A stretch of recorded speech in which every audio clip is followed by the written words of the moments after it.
Hi, I'm Chloe.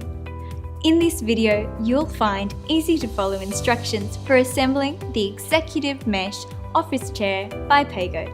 So let's get started.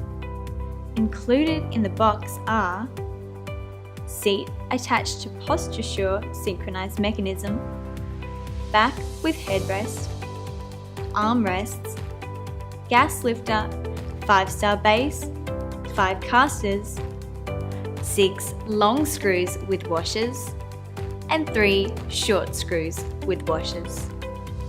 To start, flip the 5-star base upside down and insert the casters into the holes, pushing down firmly until they click. Turn the base upright and place the gas lifter in the center of the base. Then, place the seat on a raised surface and attach arms to the seat. Next, attach the mechanism to the back. Tighten firmly with the Allen key provided.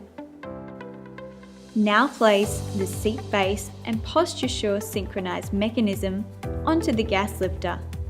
And there you have it, the Executive Mesh Office Chair by Paygo. Thanks for watching and congratulations on a great new addition to your office.